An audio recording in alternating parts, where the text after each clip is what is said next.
한 번쯤은 다 들어봤어요. 청경자 화백의 미인도가 진짜다 가짜다. 이게 벌써 20몇 년 된 이야기예요. 참 골 때리는 게 화가는 이게 가짜라고 말합니다. 그런데 검찰과 감정인들은 진짜라고 말합니다. 그런데 제가 이 사건에 관심이 갔던 이유는 뭐냐면, 예를 들어서 그림을 직접 그린 천화백이 기억력의 문제일 수도 있잖아요. 그림 많이 그려서. 나이에 따라 노화가 되면서 쇠퇴했을 수도 있지 않습니까? 헷갈릴 수도 있잖아요. 혹은 성격이 괴팍해. 본인이 그려놓고 안 그렸다고 그래. 그거 우리 모르는 일이잖아요. 그런데 그러면 개인적인 문제가 되죠. 사회적인 문제가 아니에요. 그래서 내가 관심이 없어요. 그러면. 근데 제가 관심이 간 이유는 뭐냐면, 혹시 화가가 내 그림이 아니라고 단정했는데도 불구하고 저게 진짜라고 말할 수 있는 메커니즘이 존재하면 그게 권력이잖아. 굉장한 권력이에요. 생각해보면. 대단한 권력인데 그런 게 있을까? 청경자 화백의 젊었을 때 모습입니다. 근데 오늘 이 시간을 따로 말하는 이유는 뭐냐면, 청경자 화백의 육성을 이제 들어볼 수가 없으니까. 청경자 화백의 따님이 미국에 계신데 한국에 오셨어요. 김정희 교수님을 모시겠습니다.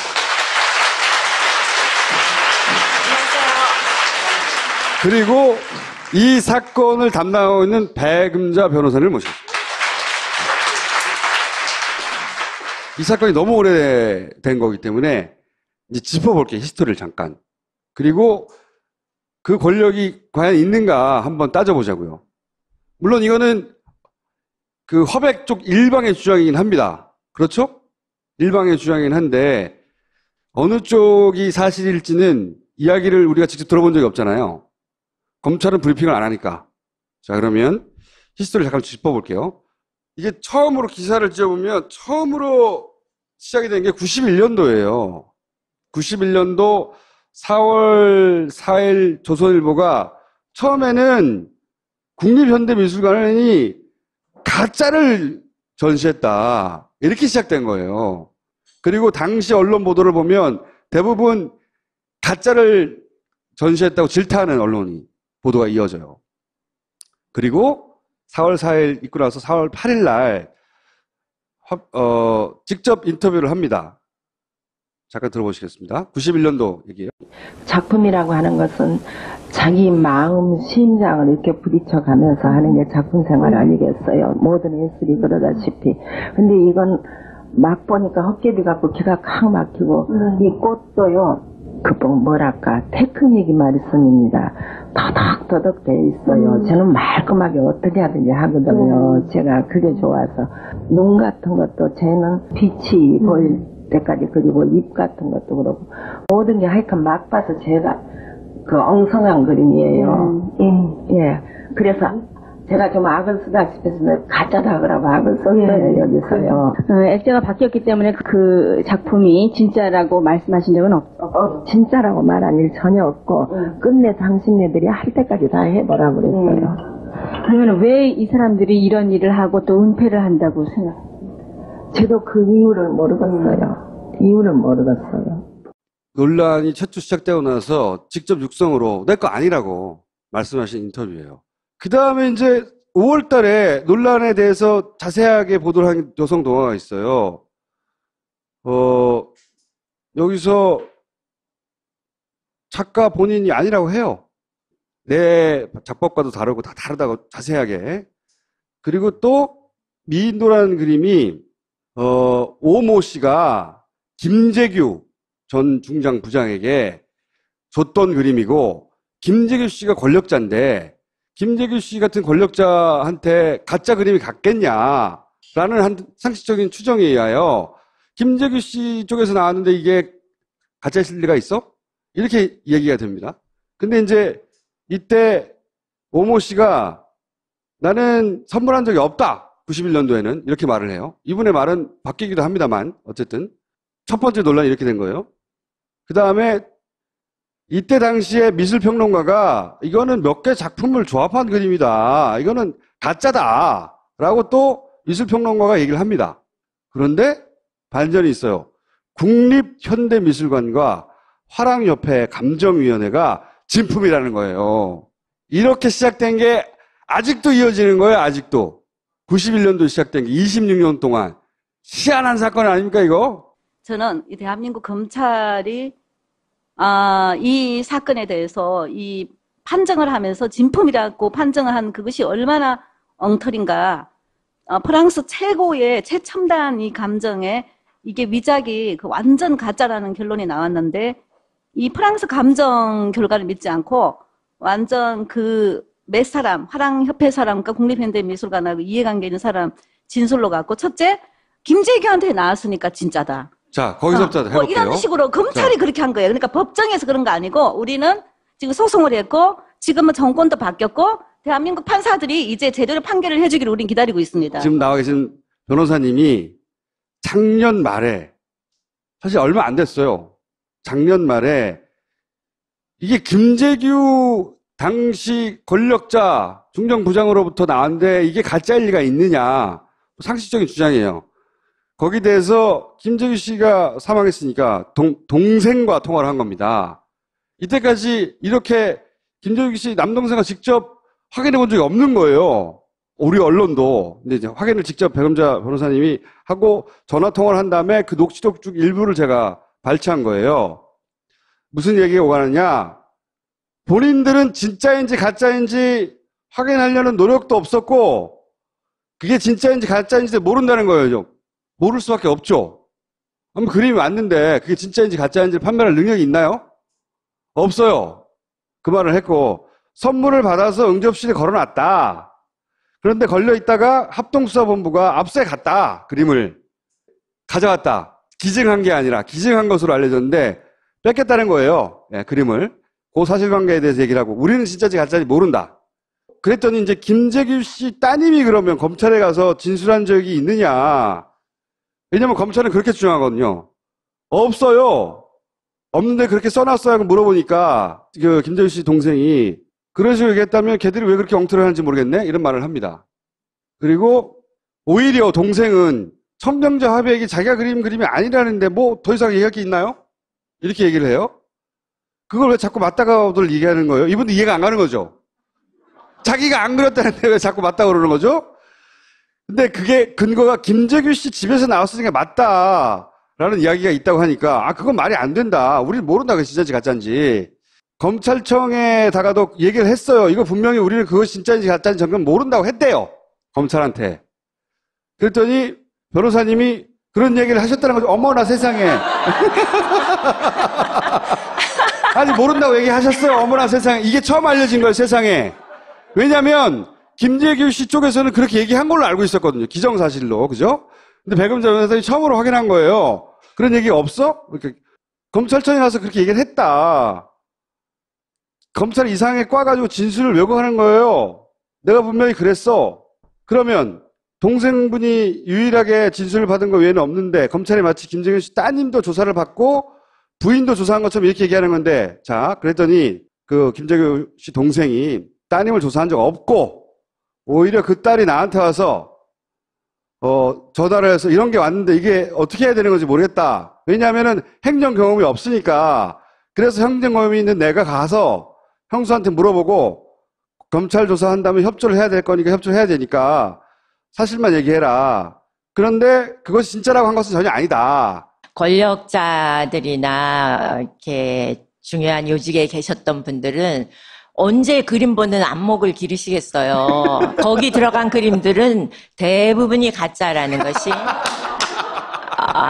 오히려 알려진 사실입니다. 그리고 제가 91년도 4월 달에 바로 이 미인도 사건 발생할 그 당시에 청경자 그림 위조단이 대거 검거가 됐어요. 그 해. 네. 서울중앙지검 특수부 검사로서 이 청경자 그림을 그 위조단을 수사한 그 검사님 이름이 김성준 검사님이 직접 진술서를 써서 이걸 공개하도록 언론에 공개하도록 제가 해서 공개도 했기 때문에 이 실명을 밝히는데 그분 진술에 의하면 그 당시에 이 위조범들이 인사동 이 계통의 위조범들이 청경자합의 그림이 너무 인기 있는데 천하백이 그림을 잘 팔지 않았어요. 이분은 완전히 예술가이기 때문에 이 상업적 목적으로 절대 그림을 안 팔아요, 잘. 근데 너무 인기가 있고 이러니까 천하백 그림 위조단들이 화랑하고 같이 결탁을 해서 그림을 그 위작을 하는데 화랑이 인증해주면 진짜가 되니까. 다 이 공생관계였다고 하더라고요. 근데 일단 그림 위조가 우리가 한 그림을 그대로 모방하는 게 아니라 그림 몇 개를 가지고 조합을 해서 새로운 그림을 하나 만들어요. 그런 다음에 그 그림을 수년간 또 묵혀요. 딱 묵혔다가 나중에 완전히 작가의 새로운 그림 있냐, 작가의 사인도 다 들어가 있죠. 가짜 서명이. 그렇게 해서 새로운 그림이냐 해가지고 다 그 뇌물로 갖다 바치는데. 이유도 있겠어요. 왜냐하면 작가가 다작을 하는 경우에는 자기 그림을 기억을 못할 수도 있잖아요. 그런 것도 노렸을 것 같은데. 작가가 기억이 없었다, 다작을 해서 기억을 못한다, 아니면 노쇠해서 기억을 예. 못한다, 성격이 괴팍해서 예. 일부러 그런다. 예. 근데 사실 어머님 성격이 굉장히 괴팍하셨어요. 그거는 반대쪽에서도 증언을 해요. 네. 너무나 작품 관리에 까다로워가지고 작품을 내보낼 때 표구까지 해서 내보내지 않으면은 마음이 안 놓이시는 거예요.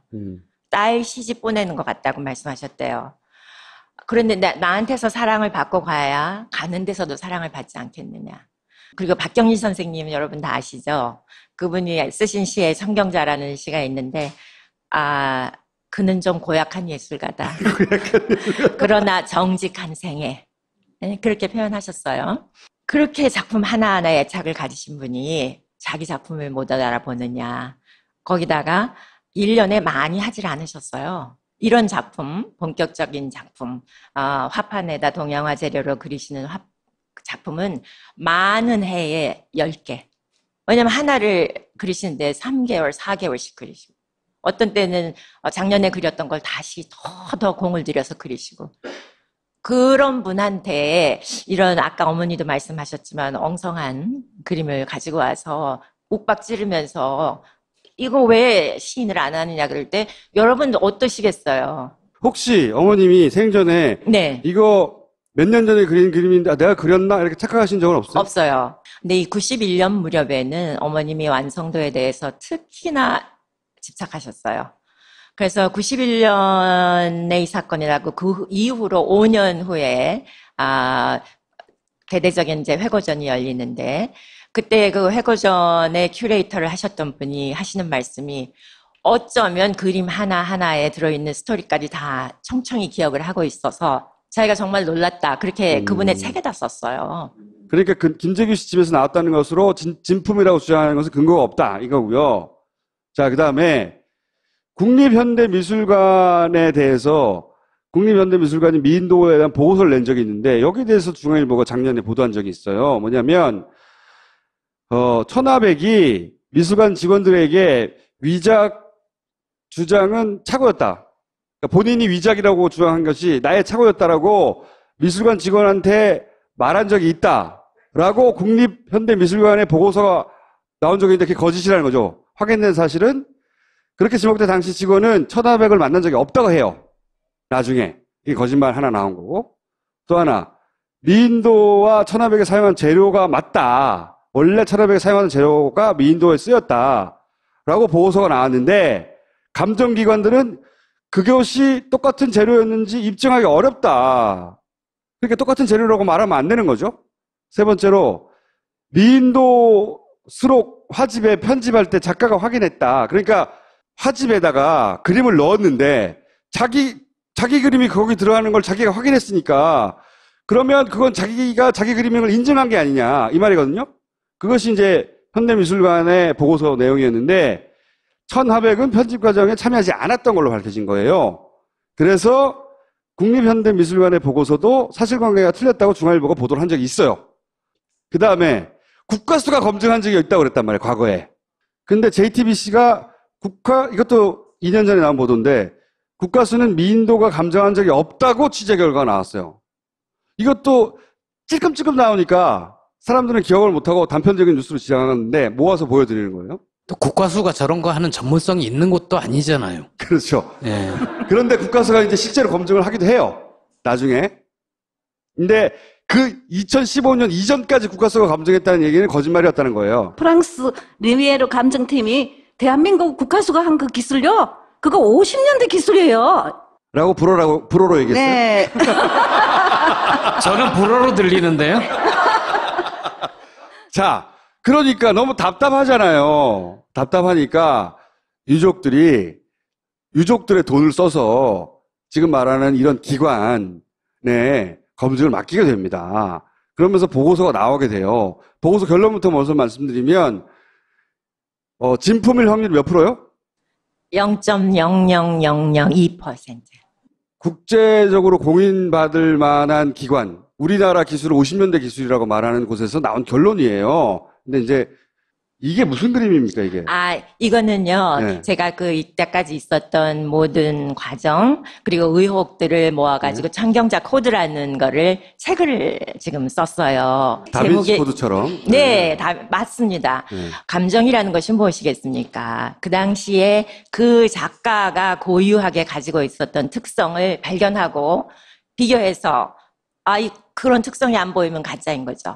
그 당시에 정면상 같은 해 연도거를 77년도에 네. 5작품을 그리셨는데 여인 정면상을 네, 그리고 70년대 미인도는 이겁니다. 네. 자, 그럼 여기에 공통적으로도 들어있는 특징이 여기는 없다는 거죠. 프랑스 리메르 테크놀로지에서 감정을 한 결과 9개 검증 포인트에서 전부 다 위자김이 이게 다 나왔고요.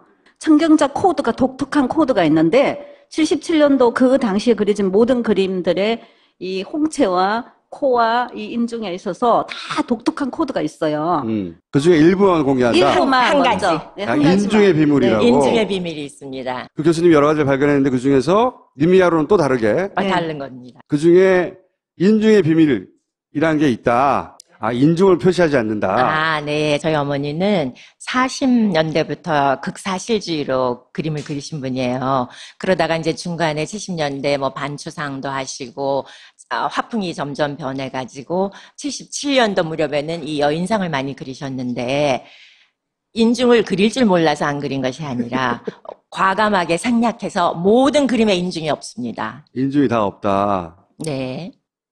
나머지 그림들에는. 네. 그런데 인도에는 인중이 있다. 요건 뭡니까, 요거? 9.74? 미인도는 좀 조용감이 없게 그려져가지고 얼굴이 좀 삐딱한데요. 네. 그걸 이제 다른 그림하고 비교하기 위해서 각도를 약간 틀었다는 뜻입니다. 다른 그림들은 삐뚤어지지가 않았군요. 예, 미인도만 비교를- 입이 삐뚤어졌군요. 비교를 쉽게 하기 위해서요. 머리가 천은경자 하백님 모든 그 여인상의 머리는 아주 미장원에서 이 손질한 여성들의 이 머리 결이 살아있어요. 근데 이 미인도는 완전히 펑펑하게 그냥 평면으로 시커멓게 칠했고, 그리고 이 공간미라는 게 이 머리가 내려오면 여기 목과 이 머리 사이에 이 주먹이 들어갈 정도의 이 공간 처리가 돼야 되잖아요. 여기. 다 이 공간이 나오죠. 근데 미인도 저거는 공간 처리할 줄도 몰라갖고 그냥 완전 싹 칠한 평면. 그러니까 거기다가 이 안에 위에 머리 여기 플로메리아라는 꽃이 있는데 저 꽃에 이것도 완전 꽃을 한 번도 보지 못한 사람이 그린 거예요. 미작자가. 그리고 안에 그 심지를 보면 얼마나 지저분한지 저 그림이 몇 개를 조합해서 그린 그림이에요. 그런데 제가 말씀드리고 싶은 거는 검찰이 이 미인도 감정할 때 그 안목 감정이라 그러면서 사람들을 동원해서 그 사람들한테 어떤 행동을 했느냐. 이게 실제 그 최강진 평론가 같은 경우에는 조목조목 이게 가짜다. 이거를 의견서를 검찰에 내고 나왔는데 감정인이 가서 이 가짜라고 의견서 내고 나오면 그걸로 끝이잖아요. 근데 검찰이 전화해서 그거 진품으로 해주면 어때요? 이렇게 했다는 거예요.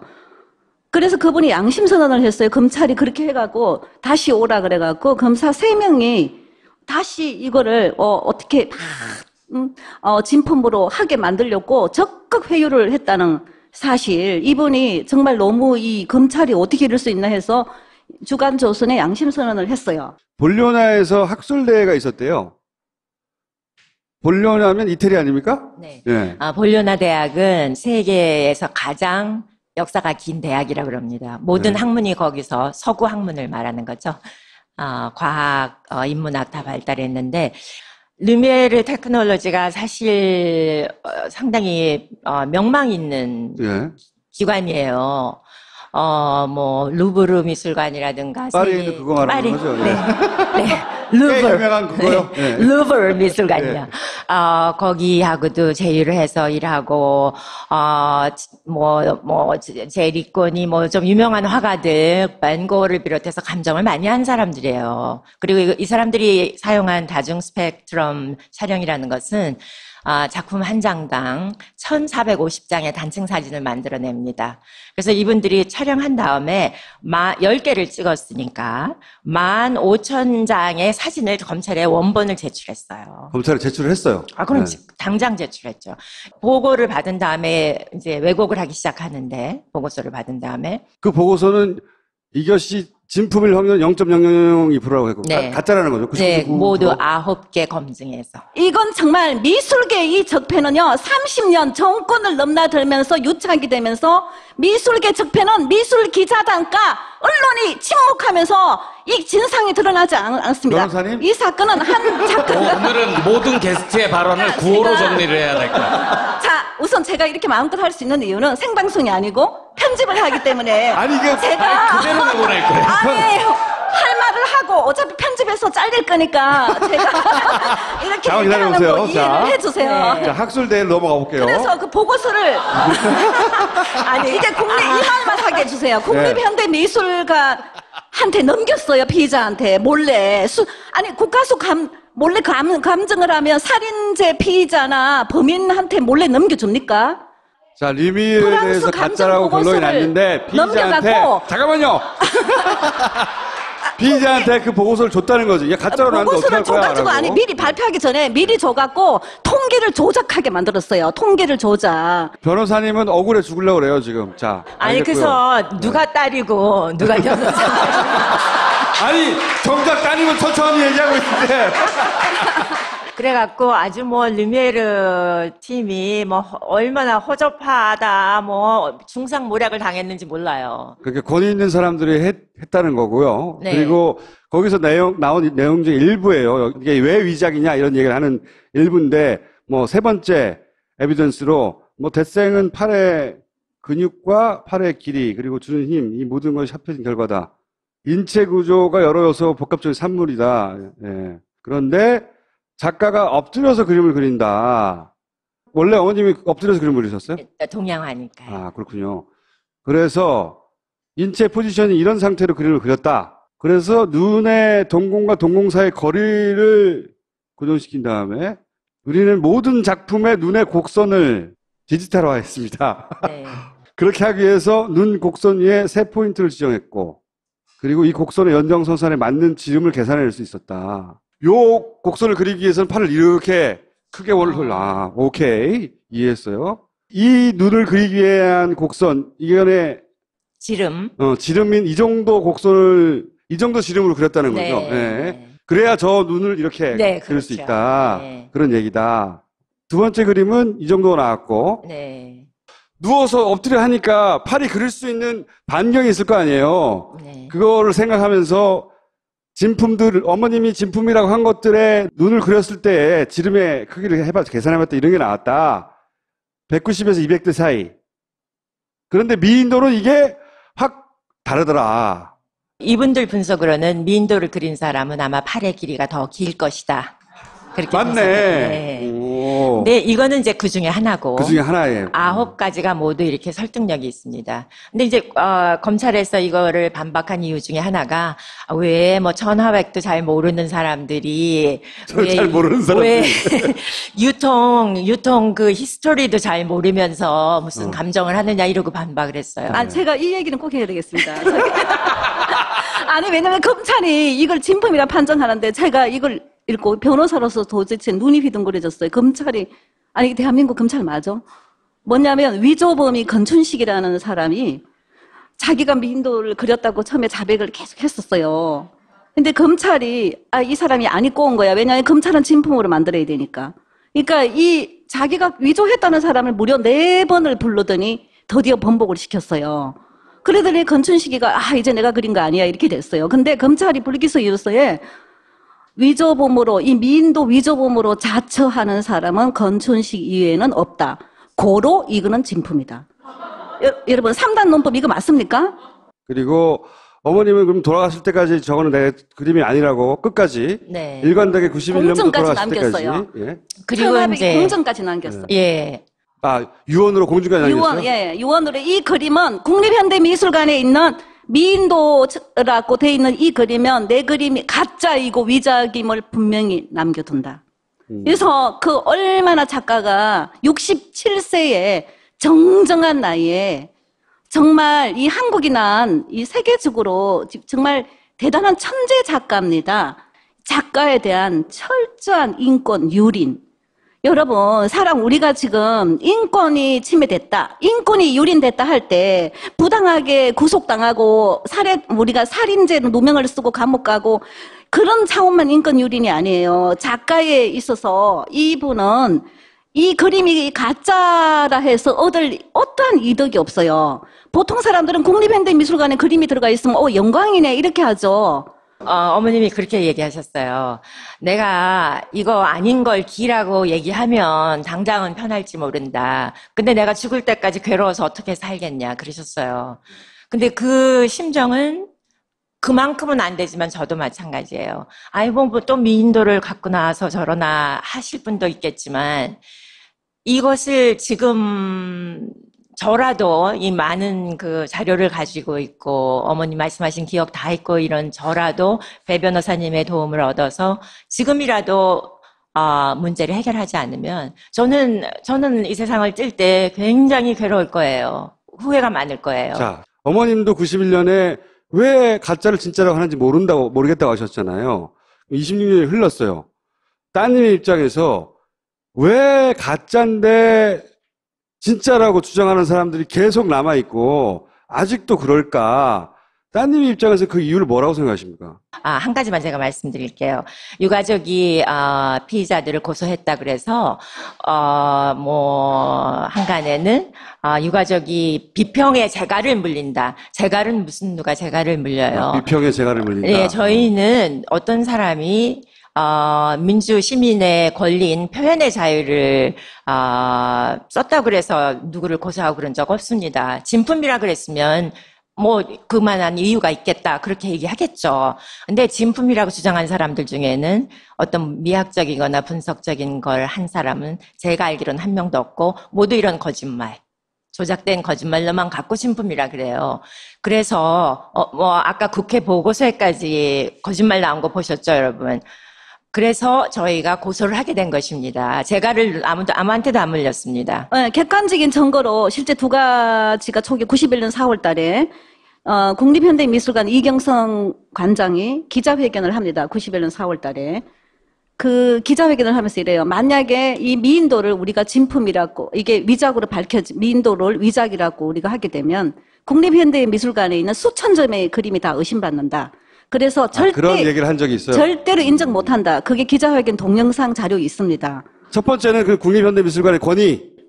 둘째는 화랑협회에다가 이거를 감정을 의뢰하는 식으로 했어요. 그런데 화랑협회장인 그 당시에 91년 4월 달에 화랑협회장인 김창실 씨가 한국경제신문에 칼럼을 썼어요. 근데 그 칼럼을 쓰는 시기가 미인도를 감정하고 있는 그 과정의 서기를 노골적으로 이럽니다. 우리는 이 미인도 사건이 이경성 관장한테 누가 되면 절대로 안 된다. 화랑협회가. 화랑협회장이 그래서 이 미인도는 작가가 착각이었길 바라고 반드시 진품으로 판정되길 바란다. 그 다음에 이제 이 화랑협회가 이제 국립현대미술관 가까이 의뢰 관계이기 때문에 국립현대미술관을 완전히 호위해야 되는 그 정말한 입장을 보여준 거죠. 화랑협회장의 노골적 칼럼으로 이거는 반드시 진품으로 판정돼야 된다고. 그리고 나서 화랑협회가 어떤 짓을 했느냐. 제가 이걸 여러분한테 알려드립니다. 이 청경자협약이 91년 4월 이 당시에 미인도가 이 미인도 그림이 세상에 등장했을 때 자기가 그림이 아니기 때문에 당신이 그린 그림이 아니니까 이거 내 그림 아니라고 진실을 얘기한 것밖에 없어요. 근데 그때부터 국립현대미술관은 천하백을 음해를 하기 시작해요. 우선 돌아가 자기 그림도 몰라본다. 그러면서 계속 음해를 하더니 나중에는 진품을 인정했다. 이렇게 공문을 허위로 조작을 해놓죠. 그러다가 나중에 무슨 얘기냐면 그 당시에 또 가짜 그림이 하나 등장한 게 있었어요. 그게 인도의 무이라는 가짜 그림. 우리나라 화랑계에 여보는 거물이 있습니다. 몇 사람이. 그 화랑계의 거물한테서 가짜 그림이 또 나와가지고 강남에 버젓이 전시가 된 게 인도의 무이라는 그림이 있었어요. 천하백이 그 그림이 인도의 아그라라는 인도 여행 스케치에다가 그 채색을 한 그 그림을 인도의 무이라 해가 가짜 그림이 걸려 있는 거예요. 그래서 저거 가짜 그림이다 하니까 그때는 그 소장자가 천하백을 찾아와서 이거 좀 한 번만 봐달라. 그 천하백은 그거는 봐줄 수 없다. 이렇게 해서 제가 말씀드린 청경자 그림 위조단이 검거됐을 때 그 당시 서울중앙지검 김성정 검사실에 가서 호소를 합니다. 내가 방금 전에 그 강남의 화랑에 인도의 무이라는 그림이 가짜가 걸렸더라. 그것도 내가 얘기를 하니까 잘못했다 그러고 다 팜플렛도 내리고 그림도 내리고 소장자가 사과를 했다. 그렇게 해서 그 사건이 해결된 줄 알았어요. 그런데 청경자 화백이 미국에 간 사이에 10년 있다가 2000년도에 화랑협회가 그거를 진품으로 판정 나갔다는 거를 진품으로 판정해버렸어요. 그렇게 해서 모르는 사람의 유통 과정을 거쳐서 소장을 하고 있는데 우리는 검찰에 고소한 후에 그걸 작년에 알았어요. 화랑협회가 천하백 본인이 가짜라고 했던 거를 10년 묵혔다가 진품해서. 그러면 그 그림 하나가 천하백님 그림 한 개가 얼마인지 아세요? 그게 몇십억이 돼요. 몇십억. 그림 한 점이. 그러면 이 가짜를 하는 순간에 10억과 20억이 날아가는 거예요. 돈이. 근데 미술관의 관장을 계속 바뀌고 화랑협회 사람들 계속 바뀌고 그거 26년간 똑같은 사람이 계속 했을 리는 없잖아요. 근데 그 사람들이 왜 계속 똑같이 그렇게 하는 건가 하는 의문이 하나 들고 검찰은 거기 이해관계가 없지 않냐는 거죠. 화랑협회가 그런 돈 때문에 이해관계 때문에 그랬다면 검찰은 안 되니 돈 때문에 그런 거 아니냐고 금방 잡아낼 수 있을 것 같은데 왜 검찰은 동조한 거죠? 두 가지 질문입니다. 첫째, 저는 91년 4월 달에 이 민도 사건이 발생했을 때 이 움직이는 미술관이라 해가지고 그 당시에 이어령 장관이 문공부 장관이었어요. 그분이 국립현대미술관에 소장하고 있는 이 그림을 대중들한테 움직이는 미술관 형식으로 이걸 전시를 해라. 그분이 지시를 했고 국립현대미술관에 갑자기 이 미인도 그림을 이제 복제를 해서 작가 동의도 없이 복제를 해서 전시를 했어요. 그런데 이게 작가가 그때 이제 미인도라는 그림을 알게 돼서 가짜라고 하니까 난리가 난 거죠. 가짜라고 하니까 그 당시에 조선 무슨 얘기냐면은 이게 김성환 화백이라고 고바오 영감이라는 유명한 분이죠. 만평하시는 그 유명하신 분이 있잖아요. 이분이 정언을 했어요. SBS 스페셜이라고 2016년 1월 달에 방영된 SBS 스페셜에서 그분이 직접 인터뷰한 내용이니까 제가 공개적으로 실명으로 얘기하는 거예요. 이분이 문공부의 고위직한테 들은 얘기가 이 미인도가 가짜면 7명의 목을 치겠다. 공무원의 목을 치겠다. 가짜를 진짜로 만들어라. 이런 그 정도로 노발대발이 있었다 하는 얘기를 정언을 해줬어요. 왜 그러냐 이거죠. 왜? 그 다음에 또 하나가 이게 김재규한테 나온 그 신군부가 아시죠? 전두환 회고록으로 완전 역사 날조하던데 그 전두환 신군부가 그 김재규 집에서 갑자기 모든 거를 압수해 갔다는 거죠. 압수해 재산 몰수한 거죠. 압수해 가서 그 압수를 실제는 이제 정려 기부재산식으로 만들었죠. 김재규 항소심에서 감옥에 있는데 신군부가 와가지고 도장 무인을 찍어갖고 자기들 리스트를 다 만들었는데 실제 그 집에는 그런 고가품이 별로 없었대요. 그분은 굉장히 청렴결백하고 별로 받은 게 집에 없었다 하더라고요. 그 가족의 진술에 의하면. 그런데 그 리스트를 쫙 보면 뭐가 많이 있는 것처럼 나왔지만 실제 그 물건이 하나도 없어요. 그건 다 어디 갔는지도 없고 완전 신군부가 만들어낸 김재규를 나쁜 사람으로 만들기 위해서 청경자 미인도가 유일하게 실존하는 한 개의 현존물이에요. 그러니까 안고 없는 빵이 되는 거죠. 청경자 미인도가 가짜면 김재규 리스트는 다 가짜죠. 근데 그게 몇 년 전인데 왜 아직도 그게 유지되냐 이거죠. 저는 또 궁금한 게. 작년에 우리가 어떤 해입니까? 우리가 촛불혁명으로 박근혜 정권을 몰아냈는데 박근혜 정권은 역시 우리가 박정희 정권의 연장선상이고 박근혜 씨한테 있어서 김재규는 아버지를 죽인 원수예요. 김재규 명예회복에 관계되는 이 청경자 미인도 이게 진품이라야 되는 거죠. 그러니까 정치적 논리가 분명히 이건 있고요. 그다음에 이 화랑 여러분을 정말 우리나라가 너무 이 부정 부패 비리 우리가 청산돼야 될 게 너무 많은데 이 미술계 자, 쪽에 화랑계가 소위 우리나라 주류 사회 윗부 상단에 존재하는 뭐 검찰이든 혹은 뭐 정치인이든 과 오랫동안 맺어왔던 커넥션이 아주 막강하다. 그래서 왜냐면 비싼 그림 팔고 주고받는 사람들 그 사람들이니까. 그래서 그 사람들이 그 검찰을 움직일 수 있다? 이게 김재규 집에서 압수를 했다고 하는데 실제 이미지 그 당시에 이미지를 그림을 찍어놨어야 될 거 아니에요. 도판이나 이미지나 어떠한 증거가 없어요. 김재규 집에서 도대체 뭘 압수를 했는지. 이 미인도가 김재규 씨 집에서 진짜로 나온 건지 아닌지도 모른다는 거죠? 진짜 현재의 그 미인도가 김재규 집에서 나온 미인도와 동일하다는 어떤 근거가 없어요. 오히려 예를 들면 국립현대미술관에는 자기들이 이 사진을 찍어서 대장을 만들어 놓은 시점이 84년에 시작을 해요. 그런데 실제 이 미인도가 국립현대미술관에 들어왔다는 시점은 80년도 5월 달에 문공부를 거쳐가지고 국립현대미술관에 들어왔다고 이렇게 공문이 돼 있어요. 근데 그럼 84년까지 아무런 근거가 없어요.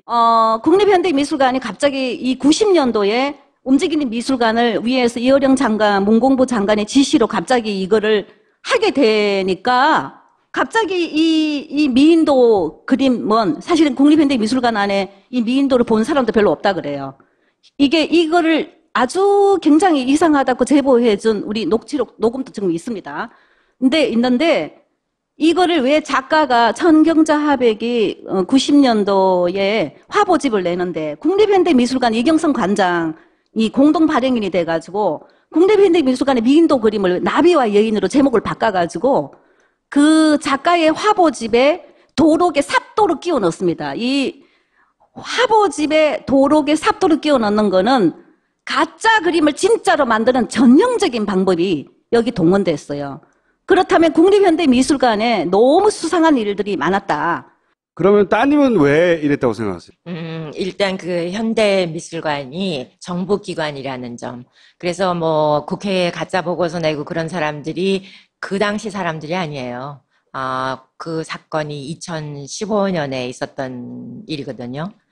국회 보고서 사건이. 그러니까 그 관료의 그 정신 상태랄까요? 그것이 그냥 관성처럼 계속되어 오는 거예요. 그렇다고 그게 그 해외에서 관장을 데려왔기 때문에 달라졌느냐. 제가 곧바로 소송을 한 것이 아닙니다. 마리 관장한테 편지를 내서 영문과 한글로. 관장이 외국인이니까 이제는. 네. 현대미술관에 이런 비극적인 역사가 있었던 것을 알고 있느냐. 왕성하게 활동하는 작가를 그 당시에 친목 단체에 불과했던 화랑협회, 화상들의 단체에 그림 감정을 맡겨서 업자들한테 맡긴 거죠. 네. 저는 얘기 안 했습니다. 뭐 업자니까요. 네. 네.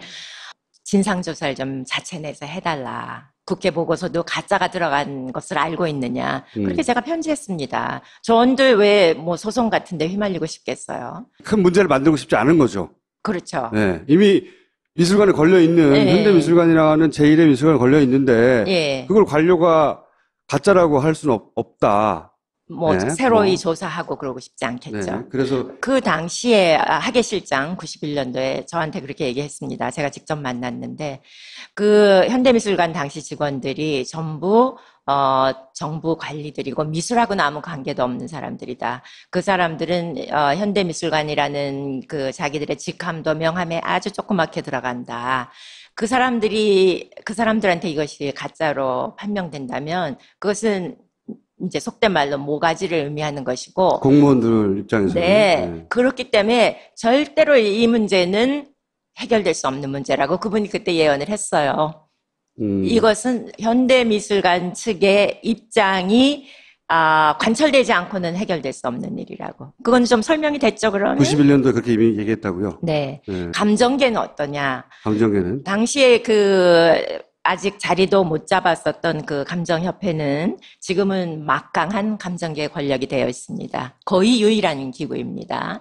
그래서 그 감정협회가 이걸 진품으로 판정하느냐 안 하느냐에 따라서 그 소장자는 어떻게 되는 겁니까? 몇 억이 왔다 갔다 할 수 있는 겁니다. 그런 권력기관이 돼 있는데 그동안 논란도 많았고 신문지상에 보도된 것만으로도 여러 가지 논란이 많았습니다. 그런데 그분들한테 커다란 지각 변동이 되는 거죠. 자기들이 감정했던 것이 가짜가 된단 말이에요. 가장 유명한 사건이. 가짜가 26년 만에 되는 거니까. 그러면은 어떠한 지각 변동이 일어날 것인가는 쉽게 상상해 볼 수 있고요. 그 뒤에 그분들이 어떻게 영향력을 행사했고 어떤 공모가 있었고 검찰에 어떻게 영향력을 미쳤는지는 그건 앞으로 언론인들이 하셔야 될 일이죠. 가장 납득이 안 되는 부분은 사실 검찰이 왜 그러면 그 표를 들어줬나거든요. 결국은 이제 이게 법정에서 판결이 날 때 그 국가에서 이렇게 법원에서 이건 결국은 진품이라고 하거나 혹은 위작이라고 하거나 할 때 영향을 상당히 미칠 거잖아요. 검찰이 주장하는 바들이. 이 사건은 단순하게 얘기하면 정말 국립현대미술관이 개입되지 않은 사건이라면 작가가 내 거 아닙니다 하면 그걸로 끝나요. 지금은 그래서 2심까지 온 거죠. 2심이 아니고 검찰이 네. 우리는 아직까지 1심입니다. 아직도 2심이에요? 네, 1심 아직 그 법원에 이제 소송 들어가고요. 네. 검찰이 너무 잘못 판단했기 때문에 우리는 다시 고소를 해서 이 새로운 증거도 너무 많고 이게 가짜라는 증거가 오히려 5월에 압도적인데 검찰이 잘못 판단했으니까 판단을 다시 하라고 다시 고소를 지금 해놓은 상태고요. 나머지는 이해가 가는데 저는 검찰이 왜 이렇게까지 하는지는 잘 이해가 안 가긴 해요. 안 가긴 하는데 그거는 두 분이 밝힐 수는 없을 것 같고 그러면 검찰이 왜 이렇게까지 하는가 하는 거는 어쩌면은 정부가 나서서 밝혀야 될지도 모르겠어요. 그렇죠? 검찰에 왜 그랬는지 검찰 내부를 조사시킬 권한은 다른 곳은 없잖아요. 아니에요. 우리는 검찰이 너무 이 직권남용에 변호사님? 저지른 데 따라서 제 말이 맞아요.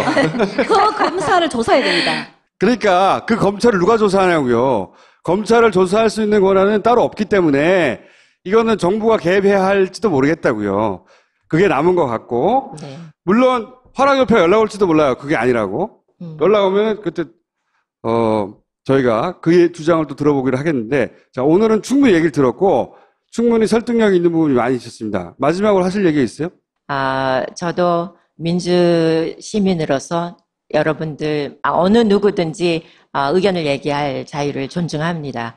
근데 고발이 일어났던 것은 저러한 보신 거와 같은 허위 사실 유포에 대해서 있었던 것이고 그 중에 다들 빠져나가시고 한 분이 지금 재판을 받고 계세요. 그 한 분이 누군가요?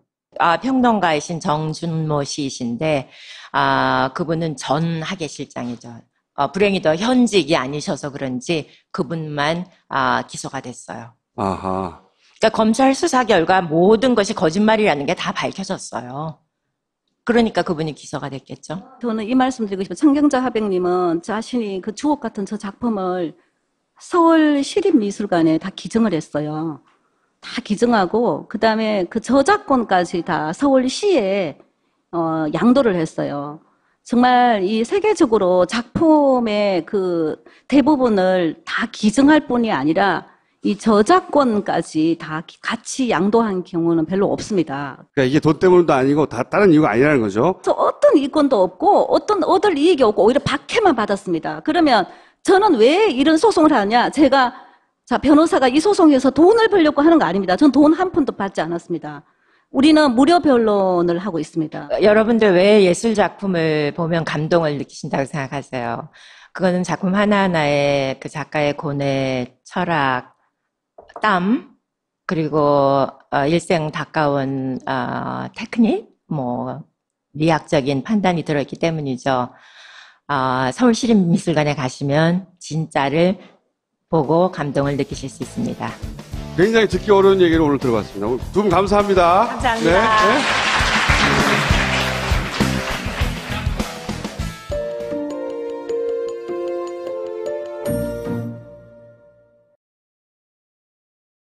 그래서 제가 좀 악을 쓰다시피 해서 가짜다 그러고 악을 썼어요, 여기서요. 액자가 바뀌었기 때문에 그 작품이 진짜라고 말씀하신 적은 없어요. 진짜라고 말한 일 전혀 없고, 끝내 당신네들이 할 때까지 다 해보라 그랬어요. 그러면 왜 이 사람들이 이런 일을 하고 또 은폐를 한다고 생각해요? 저도 그 이유를 모르겠어요. 이유를 모르겠어요. 논란이 첫 주 시작되고 나서 직접 육성으로 내 거 아니라고 말씀하신 인터뷰예요. 그 다음에 이제 5월 달에 논란에 대해서 자세하게 보도를 한 여성 동화가 있어요. 여기서 작가 본인이 아니라고 해요.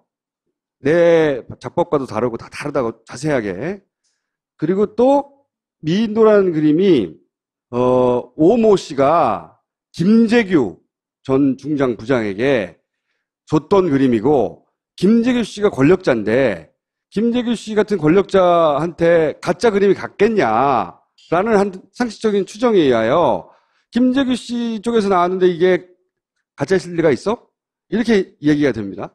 근데 이제 이때 오모 씨가 나는 선물한 적이 없다. 91년도에는 이렇게 말을 해요. 이분의 말은 바뀌기도 합니다만 어쨌든 첫 번째 논란이 이렇게 된 거예요. 그 다음에 이때 당시에 미술평론가가 이거는 몇 개 작품을 조합한 그림이다. 이거는 가짜다. 라고 또 미술평론가가 얘기를 합니다. 그런데 반전이 있어요. 국립현대미술관과 화랑협회 감정위원회가 진품이라는 거예요. 이렇게 시작된 게 아직도 이어지는 거예요. 아직도. 91년도 시작된 게 26년 동안. 희한한 사건 아닙니까 이거? 저는 이 대한민국 검찰이 이 사건에 대해서 이 판정을 하면서 진품이라고 판정을 한 그것이 얼마나 엉터리인가. 프랑스 최고의 최첨단 이 감정에 이게 위작이 그 완전 가짜라는 결론이 나왔는데, 이 프랑스 감정 결과를 믿지 않고 완전 그 몇 사람, 화랑협회 사람과 국립현대미술관하고 이해관계 있는 사람 진술로 갖고, 첫째, 김재규한테 나왔으니까 진짜다. 자, 거기서부터 해볼게요. 이런 식으로 검찰이 그렇게 한 거예요. 그러니까 법정에서 그런 거 아니고, 우리는 지금 소송을 했고, 지금은 정권도 바뀌었고, 대한민국 판사들이 이제 제대로 판결을 해주기를 우린 기다리고 있습니다. 지금 나와 계신 변호사님이 작년 말에, 사실 얼마 안 됐어요. 작년 말에 이게 김재규 당시 권력자 중정부장으로부터 나왔는데 이게 가짜일 리가 있느냐, 상식적인 주장이에요. 거기에 대해서 김재규 씨가 사망했으니까 동생과 통화를 한 겁니다. 이때까지 이렇게 김재규 씨 남동생과 직접 확인해 본 적이 없는 거예요. 우리 언론도. 근데 이제 확인을 직접 백음자 변호사님이 하고 전화 통화를 한 다음에 그 녹취록 중 일부를 제가 발췌한 거예요. 무슨 얘기가 오가느냐? 본인들은 진짜인지 가짜인지 확인하려는 노력도 없었고, 그게 진짜인지 가짜인지 모른다는 거예요. 모를 수밖에 없죠. 한번 그림이 왔는데 그게 진짜인지 가짜인지 판별할 능력이 있나요? 없어요. 그 말을 했고, 선물을 받아서 응접실에 걸어놨다. 그런데 걸려있다가 합동수사본부가 압수해 갔다. 그림을 가져갔다. 기증한 게 아니라 기증한 것으로 알려졌는데 뺏겼다는 거예요. 예, 그림을. 그 사실관계에 대해서 얘기를 하고, 우리는 진짜인지 가짜인지 모른다. 그랬더니 이제 김재규 씨 따님이 그러면 검찰에 가서 진술한 적이 있느냐. 왜냐면 검찰은 그렇게 주장하거든요. 없어요. 없는데 그렇게 써놨어요 하고 물어보니까 그 김재규 씨 동생이 그런 식으로 얘기했다면 걔들이 왜 그렇게 엉터리 하는지 모르겠네? 이런 말을 합니다. 그리고 오히려 동생은 천명자 화백이 자기가 그림이 아니라는데 뭐 더 이상 얘기할 게 있나요? 이렇게 얘기를 해요. 그걸 왜 자꾸 맞다가들 얘기하는 거예요? 이분도 이해가 안 가는 거죠. 자기가 안 그렸다는데 왜 자꾸 맞다고 그러는 거죠? 근데 그게 근거가 김재규 씨 집에서 나왔으니까 맞다라는 이야기가 있다고 하니까, 그건 말이 안 된다. 우리는 모른다. 그게 진짜인지 가짜인지. 검찰청에다가도 얘기를 했어요. 이거 분명히 우리는 그거 진짜인지 가짜인지 정말 모른다고 했대요. 검찰한테. 그랬더니 변호사님이 그런 얘기를 하셨다는 거죠. 어머나 세상에. 아니 모른다고 얘기하셨어요. 어머나 세상에. 이게 처음 알려진 거예요. 세상에. 왜냐면 김재규 씨 쪽에서는 그렇게 얘기한 걸로 알고 있었거든요. 기정사실로. 그죠? 근데 백음자 변호사님이 처음으로 확인한 거예요. 그런 얘기 없어? 이렇게 검찰청에 가서 그렇게 얘기를 했다. 검찰이 이상하게 꽈가지고 진술을 왜곡하는 거예요. 내가 분명히 그랬어. 그러면 동생분이 유일하게 진술을 받은 거 외에는 없는데 검찰이 마치 김재규 씨 따님도 조사를 받고 부인도 조사한 것처럼 이렇게 얘기하는 건데, 자, 그랬더니 그 김재규 씨 동생이 따님을 조사한 적 없고 오히려 그 딸이 나한테 와서 전화를 해서 이런 게 왔는데 이게 어떻게 해야 되는 건지 모르겠다. 왜냐하면은 행정 경험이 없으니까. 그래서 행정 경험이 있는 내가 가서 형수한테 물어보고 검찰 조사한다면 협조를 해야 될 거니까 협조를 해야 되니까 사실만 얘기해라. 그런데 그것이 진짜라고 한 것은 전혀 아니다. 권력자들이나 이렇게 중요한 요직에 계셨던 분들은 언제 그림 보는 안목을 기르시겠어요. 거기 들어간 그림들은 대부분이 가짜라는 것이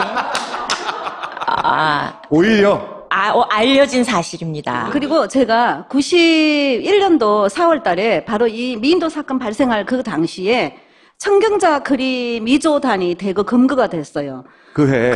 네. 서울중앙지검 특수부 검사로서 이 청경자 그림을 위조한 위조단을 수사한 그 검사님 이름이 김성중 검사님이 직접 진술서를 써서 이걸 공개하도록, 언론에 공개하도록 제가 해서 공개도 했기 때문에 이 실명을 밝히는데, 그분 진술에 의하면 그 당시에 이 위조범들이 인사동 이 계통의 위조범들이 청경자 화백 그림이 너무 인기 있는데 천화백이 그림을 잘 팔지 않았어요. 이분은 완전히 예술가이기 때문에 이 상업적 목적으로 절대 그림을 안 팔아요, 잘. 근데 너무 인기가 있고 이러니까 천화백 그림 위조단들이 화랑하고 같이 결탁을 해서 그림을 위작을 하는데, 화랑이 인증해주면 진짜가 되니까. 다 이 공생관계였다고 하더라고요. 근데 일단 그림 위조가 우리가 한 그림을 그것이 똑같은 재료였는지 입증하기 어렵다.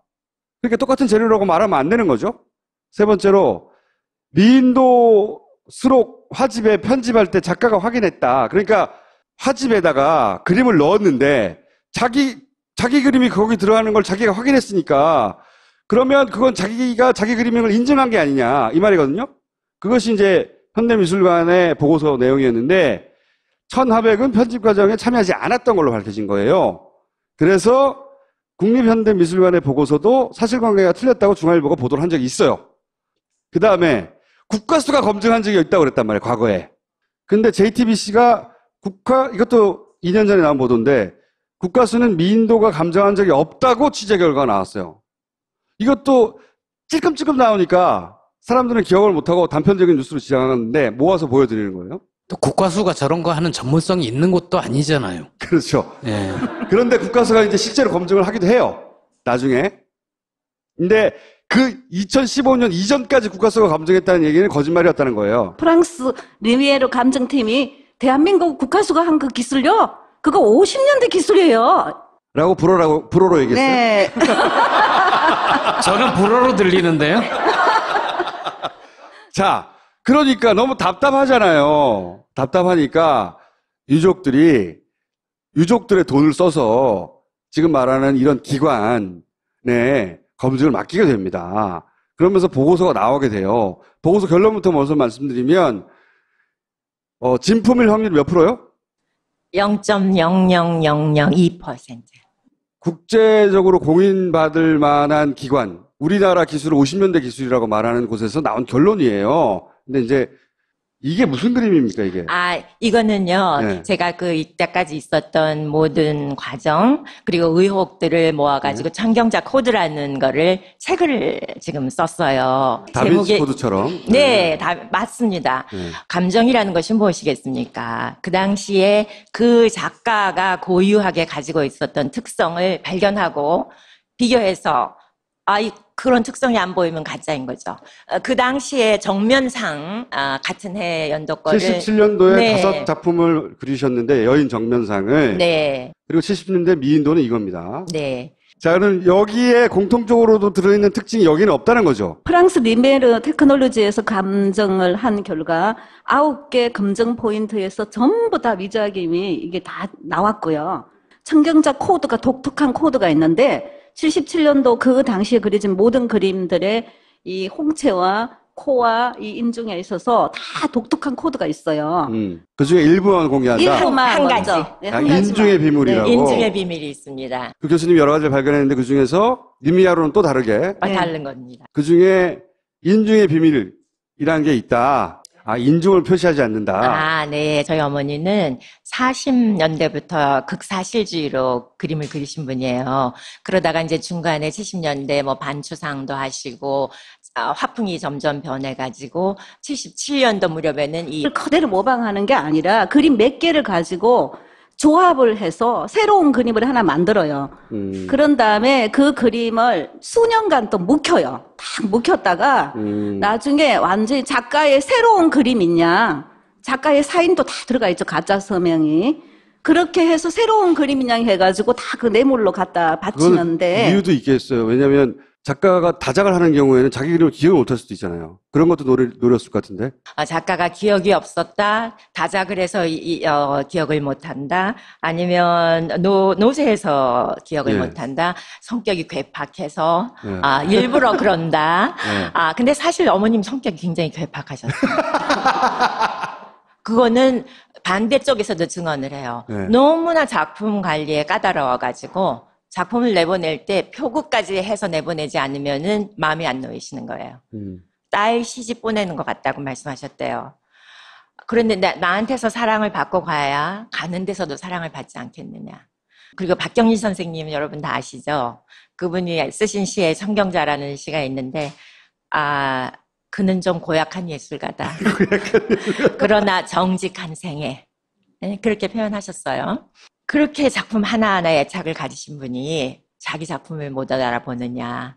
거기다가 1년에 많이 하질 않으셨어요. 이런 작품, 본격적인 작품, 화판에다 동양화 재료로 그리시는 작품은 많은 해에 10개. 왜냐면 하나를 그리시는데 3개월, 4개월씩 그리시고. 어떤 때는 작년에 그렸던 걸 다시 더 공을 들여서 그리시고.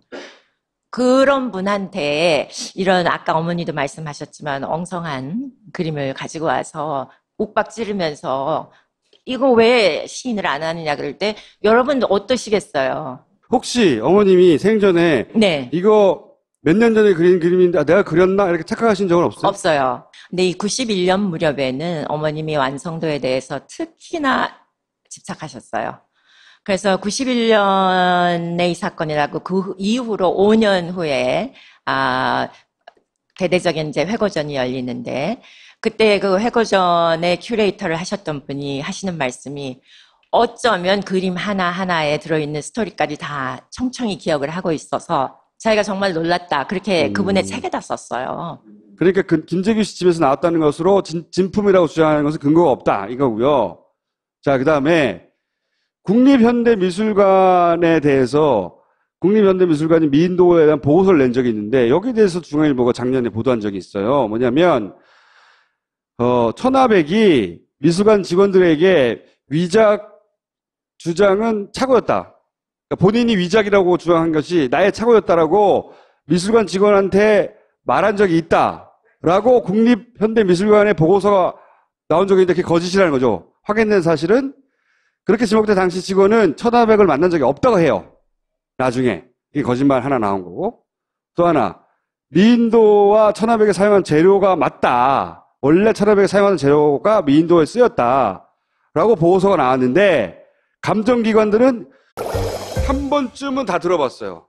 청경자 화백의 미인도가 진짜다 가짜다.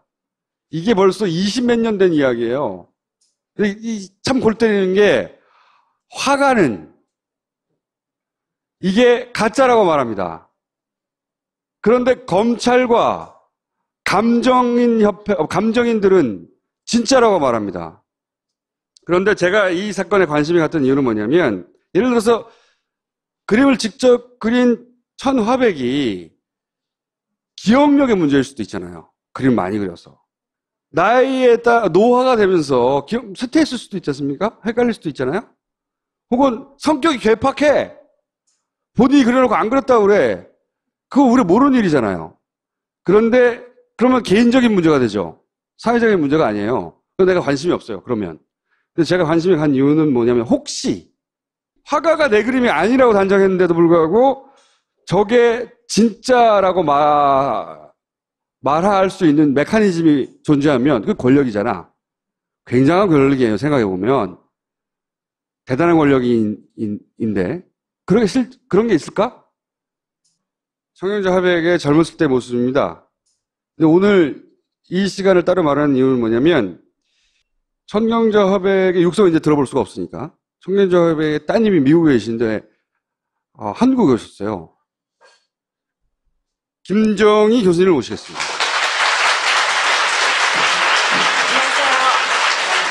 그리고 이 사건을 담당하고 있는 배금자 변호사를 모시겠습니다. 이 사건이 너무 오래된 거기 때문에 이제 짚어볼게요. 히스토리를 잠깐. 그리고 그 권력이 과연 있는가 한번 따져보자고요. 물론 이거는 그 화백 쪽 일방의 주장이긴 합니다. 그렇죠? 일방의 주장이긴 한데 어느 쪽이 사실일지는 이야기를 우리가 직접 들어본 적이 없잖아요. 검찰은 브리핑을 안 하니까. 자, 그러면 히스토리를 잠깐 짚어볼게요. 이게 처음으로 기사를 찢어보면 처음으로 시작이 된 게 91년도예요. 91년도 4월 4일 조선일보가 처음에는 국립현대미술관이 가짜를 전시했다. 이렇게 시작된 거예요. 그리고 당시 언론 보도를 보면 대부분 가짜를 전시했다고 질타하는 언론이 보도가 이어져요. 그리고 4월 4일 있고 나서 4월 8일 날